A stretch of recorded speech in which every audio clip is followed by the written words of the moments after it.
Hi guys, and welcome back to the channel. So HGLRC released a new pretty damn expensive product, and this one was provided me by Banggood, thank God. Alright, so let's go ahead and talk about it. So HGLRC has been pretty much innovating lately, especially with their little 20x20 stacks that are meant for hyperlight builds, which I currently use and I freaking love and I recommend for everyone. Now, this is my DroneMesh-SplitSane Frame, which will be on sale, and it is on sale. It'll be shipped out before May 4th, and there's only a limited quantity. I'm not making more of these after this, so these are limited edition. It flies insanely amazing. I've never flown a micro like this. I'll have the review upcoming soon, as well as everything about it. But the whole point here is what I'm trying to get at is the fact that HGLRC has been innovating, and I choose no other component for any micro build anymore other than the HGLRC. For the current moment of time, it is by far just spectacular, no noise and everything. So that's one thing. And this is the HGLRC F428. I haven't tried the other ones, so a lot of people ask me, what about the other ones? They're probably good, but I haven't tested them, so that's why I can't say anything. This, I've put so many lipos in. I've even conformal coated it because I love it so much and I don't want to ruin it. I've already ruined 3. One from water, one from ripping a pad. This one I'm taking extra careful of. It's that good that I had to purchase 3. So that's one thing. Let's put that to the side. Now let's talk about this. This is something completely different. And again, they're not really innovating. They're really going with the trends. That's the whole idea here. This was their first real nice project that they did, and they do have pretty nice products sometimes. Now this one is going to be this is going to have to be tested very thoroughly. So this is the HGLRC what is it called actually, the Titan Plus. So in theory, what this is meant for is low KV 6S builds. It's a 4-in-1 ESC meant for that. Now they did release the standalone ESC, which is the HGLRC T-Rex, which just did pretty good, but tested pretty good on a 4S. I have not done the 5 and 6S testing, which is why I let that for later once I figured out that Banggood was going to provide this for me, so we can go ahead and do a 5 and a 6S test here on the bench. So that's what we're going to be doing and expecting very soon before a nice 6S build on this guy.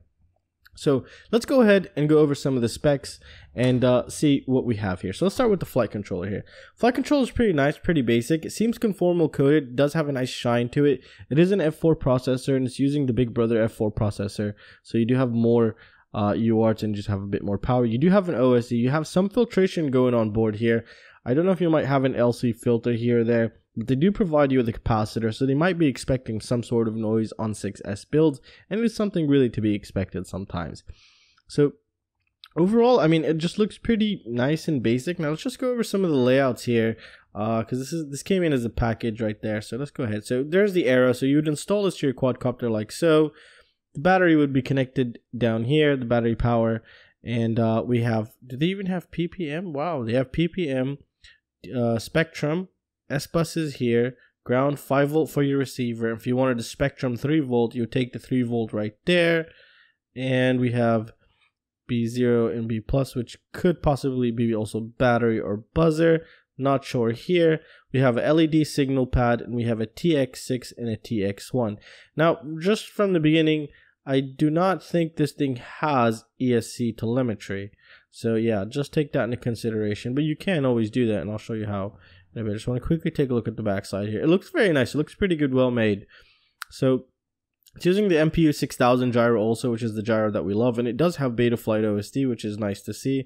We have a boot button down there, and we have over here, if we just flip this board over, we have RX3, TX3, and RX6, and I'm guessing that the S-Bus is possibly going to be on the UART3 here, and we also do have an RSSI pad.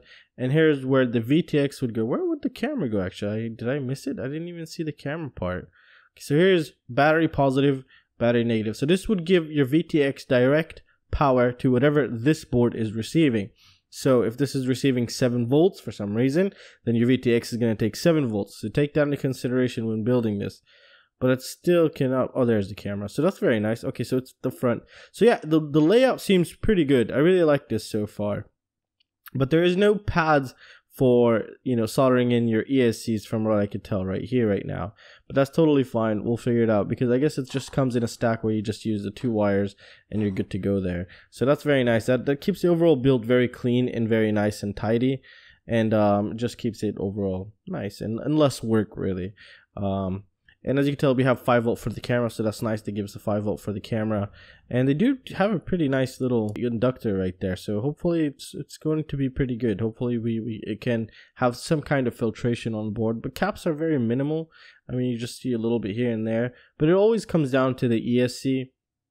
So this one might need a pretty decent ESC. So hopefully it's going to be good.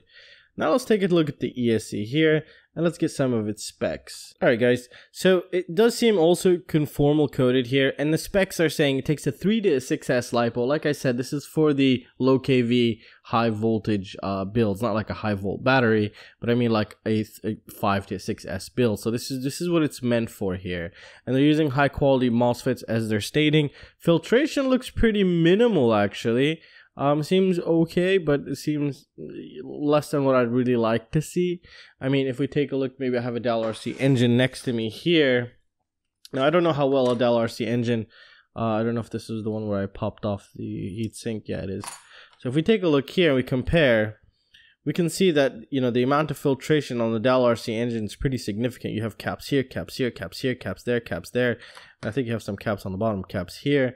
So you see where I'm going at with this. The filtration here might be a little bit less than you would like to see. But even though it seems like it has a lot of room on board, but yeah, that's something to take note of and just, you know, take into consideration here. It's rated up for a 70 amp burst current, which is pretty insane, and 60 amp constant current. But you know, the 60 amp current, it's basically by power, by wattage, which means if you're running 6S, I think maximum it would be 40 amps, and if it's running like a 5S, probably like 50 amps, and if you're on a 4S, then yes, you would possibly be able to reach that 60 amp current, constant amperage draw. But the burst is pretty insane, 70. That's just crazy right here. So they have to be using good quality MOSFETs, or else this thing will just fry itself out. So another thing what I would have also possibly like to see, maybe some kind of a heatsink, you know, just to kind of keep it cool, kind of like the HGLRC engine here, if you could see that right there. So even though the HGLRC engine didn't have the thermal coating everywhere, but it will still kind of bring in some kind of heat reduction and just, you know, keep it overall pretty nice and cool. But anyways, we'll only fly for 3 minutes. So overall it's pretty nice. It's basically just connect your batteries here, your motors and your wires, and it just goes straight to your flight controller here in the stack. Now let's just take a look at the box and what else it comes with, because as you can tell, I can already see a capacitor right there, and I think you should install that capacitor, or probably bring your own. What kind of capacitor is this? One of those? It's the Sanyo 1000 microfarad low ESR capacitor. Well, you know what I'm gonna do? I'm actually gonna test this. I'll do a low ESR capacitor shootout. That'll be pretty interesting. I'll grab a couple thousand microfarads, and then we could probably use those and do a little nice test soon once I get a little time for that. So they do give us some standoffs. Very nice to see. And they give us the wire. Make sure you don't lose this or you're screwed, because this is what you need to connect these two together. And they don't give us an Xt60 connector, and that's it. And there's your wiring diagram. Pretty simple, basic, straightforward. So overall it's pretty nice. It's pretty expensive, so maybe the price is coming from the good quality MOSFETs that they're using. I can't tell you that because I really don't know. This is just me guessing and guesstimating, I guess. But overall the build looks clean. They usually release pretty good products. I've been really loving their products. I like the HGLRC F4 Flame. I used to love the HGLRC F3V3. So they do have good, I would say 80% of the products they release is good. I really like.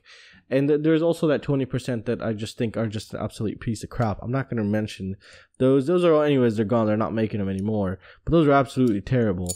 So yeah, it's really good to, you know, have these things kind of tested before you really make a decision. But hopefully it's good. I'll go ahead and do my reviews. And you know, what's a nice thing to do is also search on RC groups. You can see people's issues.